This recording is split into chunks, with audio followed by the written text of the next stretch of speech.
అనంతపురం జిల్లాలో టీడీపీ జనసేన మధ్య hot comments మొదలయ్యాయి. టీడీపీ ఒంగోలు ఎమ్మెల్యే దామచర్ల జనార్దన్, మాజీ మంత్రి బాలినేని శ్రీనివాసరెడ్డిల మధ్య పచ్చగడ్డి వేస్తే భగ్గుమనేలా కనిపిస్తుంది. కూటమిలో ఇద్దరు ఉన్నప్పటికీ ఒకరిపై మరొకరు విమర్శలు చేసుకుంటున్నారు. ఈ నేపథ్యంలో 2 రోజులుగా బాలినేని పార్టీ మారుతున్నారని పుకార్లు షికార్లు చేస్తున్నాయి. ఈ విషయాలపై జనసేన అధినేత పవన్ కళ్యాణ్ తో మాట్లాడుతానంటున్న మాజీ మంత్రి బాలినేనితో మా ప్రతినిధి షౌరి ఫేస్ టు ఫేస్. ఒంగోలులో రాజకీయాలు ఒక్కసారిగా హీటెక్కాయి. దీనికి ప్రధానమైన కారణం ఒంగోలు నగరంలో ఒక 2 విషయాల మీద రాజకీయాలు అయితే మాత్రం చాలా హాట్గా ఉన్నాయి. ఒకటి, స్థానిక ఎమ్మెల్యే దామచర్ల జనార్దన్ మీద కొంతమంది లేఖలు రాసి ఫార్వర్డ్ చేశారని, అదేవిధంగా ఒంగోలులో ఉన్న డ్వాక్రా గ్రూపుల్లో సుమారు 100 కోట్లకు పైగా అవినీతి జరిగింది. ఈ అవినీతిలో ఎవరెవరు ఉన్నారు, ఈ విషయాలు బయటికి రావట్లేదనే విషయాలతో పాటు మరికొన్ని విషయాలతోటి పూర్తిగా రాజకీయాలు హీటెక్కాయి. ఈ రాజకీయాలు హీటెక్కడానికి ఇటు దామచర్ల జనార్దన్, అదేవిధంగా ఇటు బాలినేని శ్రీనివాసరెడ్డి, వీళ్ళిద్దరూ ఒకళ్ళ మీద ఒకళ్ళు ఆరోపణలు ప్రత్యారోపణలు చేసుకున్నారు. మనతోటి మాజీ మంత్రి బాలినేని శ్రీనివాసరెడ్డి ఉన్నారు, ఆయనతో మాట్లాడతాం. సార్ చెప్పండి, ఏంటి అసలు ఉన్నట్లుగా ఉండి ఒక వారం రోజుల నుంచి మీరు చాలా ఫైర్ అన్నట్లు ఉంటున్నారు, హాట్ కామెంట్స్ చేస్తున్నారు, చాలా గట్టి శబదాలు చేస్తున్నారు, మాట్లాడుతున్నారు, ఏంటి కారణం? నేను ఎలక్షన్ అయిపోయిన తర్వాత జనసేన పార్టీ చేరినప్పటి నుంచి కూడా మరి ఒంగోలులో మనం ఏమన్నా ఉంటే మాట్లాడితే కూటమిని ఏదో చేసినట్టు ఉంటుంది, మన వల్ల కూటమి ఇబ్బంది పడకూడదని చెప్పి నేను దూరంగా ఉండటం జరుగుతుంది.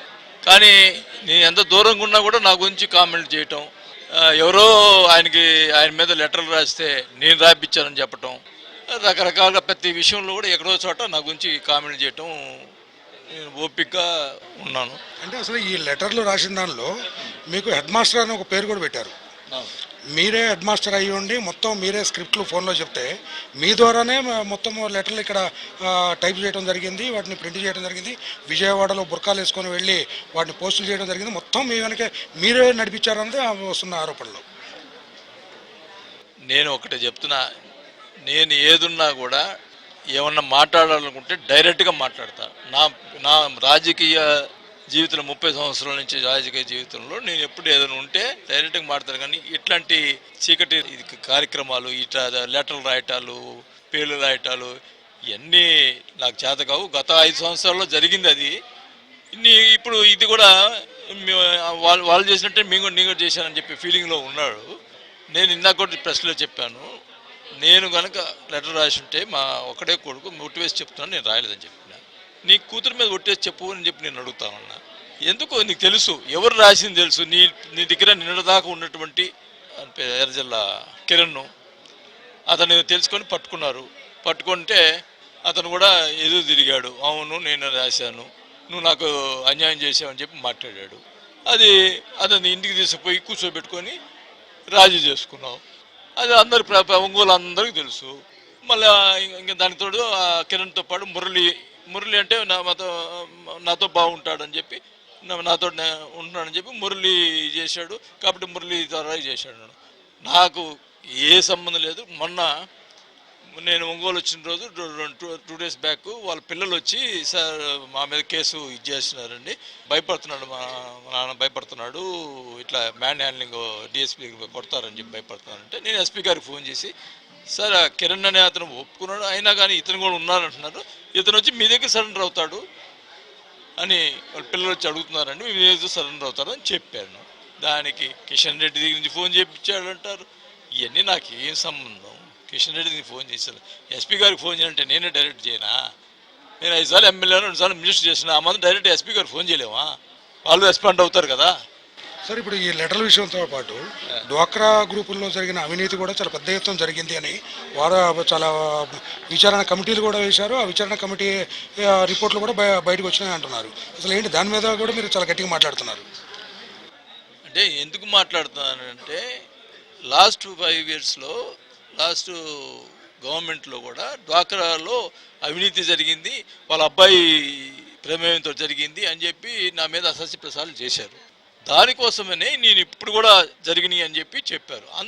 కోసమే అప్పుడు ఎవరు చేశారు ఎంక్వైరీ చేస్తున్నారు కదా, అప్పుడు ఎవరు చేశారు వచ్చి బయట పెట్టండి ఆ ఎదవల్ని, మరి ఇప్పుడు చేసినట్టు ఎదవల్ని కూడా బయట పెట్టండి అని చెప్పారు. అది తప్ప మా మీద బురద చల్లితే మేము ఊరుకోవాలనా?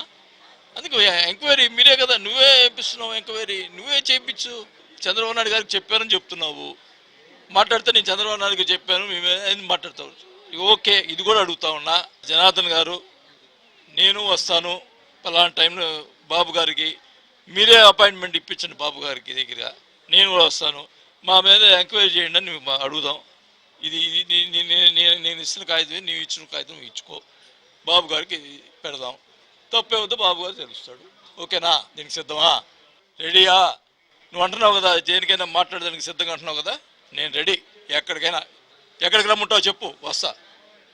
సార్, ఇప్పుడు మీరు కూటమి ప్రభుత్వంలో భాగస్వామ్యంగా ఉన్నారు. మీరు ఈ కూటమి ప్రభుత్వంలో ఉండి ఇటువంటి ఆరోపణలు చేయడం కానీ, మాటకు మాట చెప్పడం కానీ, లేకుంటే ఈ ప్రెస్ మీట్లు పెట్టడం కానీ, దీనివల్ల కూటమి ప్రభుత్వంలో కొద్దిగా చీలికొచ్చే అవకాశాలు లేవంటారా? నేను అందుకే కదండి సంవత్సరంన్నర పాటు దూరంగా ఉన్నాను. ఇతను ఊరిక కదిలించుకుంటుంటామంటే దూరంగా ఉన్నాను. నేను 5 సార్లు ఎమ్మెల్యే, 2 సార్లు మంత్రిగా ఉన్నా. పొద్దుగూరు నా గురించి మాట్లాడుతుంటే మా అబ్బాయి గురించి మాట్లాడుతుంటే, నన్ను అయితే నమ్మరని చెప్పి మా అబ్బాయి గురించి మాట్లాడుతుంటే ఏ తండ్రి అయినా ఊరుకుంటారండి? ఉదాహరణ చెప్తా. ఆ రోజు అసెంబ్లీలో అప్పుడు అంత మొదల చంద్రబాబు గారి ఫ్యామిలీ గురించి మాట్లాడారు. నేను ఒక్కడిని స్పందించా, ఇది తప్పు, ఎవరు చేయకూడదు, ఇది ఈమెను వైసీపీ నుంచి మాట్లాడకూడదు, టీడీపీ నుంచి మాట్లాడకూడదు, ఫ్యామిలీ విషయం అని చెప్పి మాట్లాడినాను నేను ఫస్ట్. ఆ రోజు నేను వైసీపీలో ఉన్నా, అయినా దానికి ఆ రోజు స్పందించాను నేను. ఏది చంద్రబాబు నాయుడు గారి గురించి మాట్లాడినప్పుడు, వాళ్ళ ఫ్యామిలీ గురించి మాట్లాడినప్పుడు, ఆమెకేం సంబంధం, ఇంట్లో నుంచి బయటికి రాదు, ఆమె గురించి మాట్లాడటం కరెక్ట్ కాదు అని మాట్లాడిన వ్యక్తిని నేను ఏ పార్టీలో ఉన్నా ఏ తప్పు చేస్తే నేను మాట్లాడతాను. నా నైజం అది. ఇదేంది ఇది? సార్, మీకు మీ దృష్టికి వచ్చిందో లేదో, ఒంగోలులో నిన్నటి నుంచి ఒక ప్రచారం జరుగుతుంది. మీరు జనసేనకు రాజీనామా చేస్తున్నారు, జనసేనలో సరైన ప్రాధాన్యత ఉండట్లేదు, జనసేనకు రాజీనామా చేయడానికి సిద్ధంగా ఉన్నారని ఒక చాలా పెద్ద ఎత్తున ప్రచారం జరుగుతుంది. మీ దృష్టికి ఏమైనా వచ్చిందా? నా దృష్టికి ఏం రాలేదు. నేనేమి ఆలోచన అయితే లేను. ఇప్పుడు నేను అయితే కళ్యాణ్ గారితో మాట్లాడతాను, జరుగుతున్న పరిణామాలు చెప్తాను, మరి ఆయన స్పందిస్తానని అనుకుంటాను. ఒకవేళ స్పందించకపోతే? స్పందిస్తారనుకుంటాను ఆయన, ఎందుకంటే ఆయన నన్ను చాలా ప్రతి మీటింగ్లో నా గురించి, నా మంచితనం గురించి మాట్లాడుతున్నాడు. ఆయన స్పందిస్తానని నేను పూర్తి విశ్వాసంతో ఉన్నాను. ఇది ఇక్కడ ఉన్న పరిస్థితి. మొత్తానికైతే మాత్రం ఒంగోలులో రాజకీయం ఒక్కసారిగా హీట్ ఎక్కింది. ఈ హీట్ ఎక్కిన రాజకీయం మరికొన్ని రోజుల్లో ఎటు దారితీస్తుంది, ఏ మార్పులు జరుగుతాయి ఏంటి అన్నది మాత్రం కొంత చర్చనీయాంశమే. ఈ అంశాలతోటి రాజకీయం ప్రకాశం జిల్లా ఒక్కసారిగా మారే అవకాశాలు కూడా కనబడుతున్నాయి అన్నది రాజకీయ విశ్లేషకుల యొక్క విశ్లేషణ చేస్తున్నారు. కానీ నాయకులు అయితే మాత్రం ఎవరికి వాళ్ళు ఒకళ్ళ మీద ఒకళ్ళు ఆరోపణలు ప్రత్యారోపణలు చేసుకుంటారు. చూద్దాం రాజకీయాల్లో ఎటువంటి మార్పులు జరుగుతాయి, ఈ రాజకీయాలు అంత దూరం వెళ్తాయి.